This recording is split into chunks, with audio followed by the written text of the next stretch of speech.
Now let's come to happiness or well-being.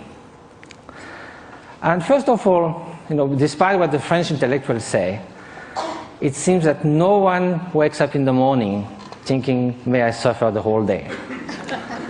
Which means that somehow, consciously or not, directly or indirectly, in the short and the long term, whatever we do, whatever we hope, whatever we dream, somehow is related to a deep, profound desire for well-being or happiness. As Pascal said, even the one who hangs himself somehow is looking for a cessation for suffering. He finds no other way. But then if you look in the literature, East and West, you can find incredible diversity of definition of happiness. Some people say can only be lived in remembering the past, imagining the future, never in the present. Some people say happiness is right now, is the quality of the freshness of the present moment. And that led to Henri Bergson, the French philosopher, to say all the great thinkers of humanity have left happiness in the vague so that they could define, each of them could define in their own terms. Well, that will be fine if it was just a secondary preoccupation in life. But now if it is something that's going to determine the quality of every instant of our life, then we better know what it is, have some clearer idea. And probably the fact that we don't know that is why so often, although we seek happiness, it seems we turn our back to it. Although we want to avoid suffering, it seems we are running someone towards it. And that also comes from some kind of confusions. One of the most common ones is happiness and pleasure. But if we look at the characteristic of those two, pleasure is contingent upon time, upon its object, upon the place. It is something that changes of nature. Beautiful chocolate cake, first serving is delicious, second one, not so much, then we feel disgust. That's the nature of things. We get tired. I used to be a fan of Bach. I used to play it on the guitar, and I can hear it 2, 3, 5 times. If I had to hear it 24 hours non-stop, it might be very tiring. If you are feeling very cold, you come near a fire, it's so wonderful. Then after some moments, you just go a little back, and then it starts burning. It sort of uses itself as you experience it. And also, again, it can also, it's something that it is not something that is radiating outside.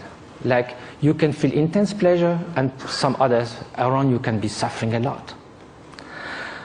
Now, what then will be happiness? And happiness, of course, is such a vague word. So let's say well-being. And so I think the best definition, according to the Buddhist view, is that well-being is not just a mere pleasurable sensation. It is a deep sense of serenity and fulfillment. A state that actually pervades and underlies all emotional states and all the joys of sorrows that can come one's way. Well, that might be surprising.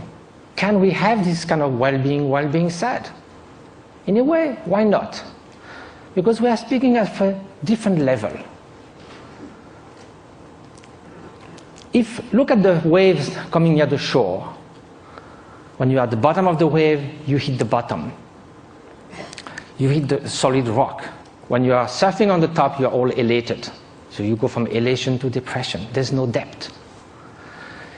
Now if you look at the high sea, there might be beautiful, calm ocean like a mirror. There might be storms, but the depth of the ocean is still there, unchanged. So now how is that? It can only be a state of being, not just a fleeting emotion, sensation, even joy that can be the spring of happiness. But there's also wicked joy. You can rejoice in someone's suffering. So now how do we proceed in our quest for happiness? Very often we look outside. We think that if we could gather this and that, all the conditions, something like we say, everything to be happy. To have everything to be happy, that very sentence already bears the doom of destruction of happiness. To have everything. If we miss something, it collapses. And also when things go wrong, we're trying to fix things outside so much. But our control on the outer world is limited, temporary, and often illusory. So now look at the inner conditions. Aren't it stronger? Isn't it the mind that translates the outer condition into happiness and suffering? And isn't that stronger? We know by experience that we can be in what we call a little paradise and yet be completely unhappy within. The Dalai Lama was once in Portugal and there was a lot of construction going on everywhere. So one evening he said, look, you are doing all these things, but isn't it nice also to build something within? And he said, unless that, even you get a high-tech flat on the 100th floor of a super modern and comfortable building, if you are deeply unhappy within, all you are going to look for is a window from which to jump.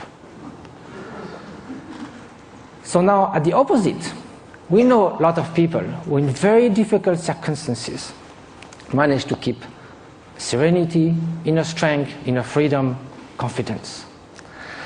So now if the inner conditions are stronger, of course the outer conditions do influence. And it's wonderful to live longer, healthier, to have access to information, education, to be able to travel, to have freedom. It's highly desirable.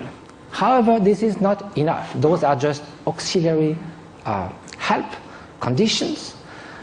The experience that translates everything is within the mind. So then when we ask oneself how to nurture the conditions for happiness, the inner conditions, and which are those which will undermine happiness. So then this needs to have some experience. We have to know from ourselves there are certain states of mind that are conducing to this flourishing, to this well-being, what the Greek call eudaimonia, flourishing. And there are some which are adverse to this well-being. And so if we look from our own experience, anger, hatred, jealousy, arrogance, obsessive desire, strong grasping, they don't leave us in such a good state after we have experienced it. And also they are detrimental to others' happiness. So we may consider that the more those are invading our mind, and like a chain reaction, the more we'll feel miserable, we'll feel tormented. At the opposite, everyone knows deep within that an act of selfish generosity, if from the distance, without anyone knowing anything about it, we could save a child's life, make someone happy. We don't need a recognition, we don't need any gratitude, just the mere fact of doing that feels such a sense of adequation with our deep nature. And we would like to be like that all the time.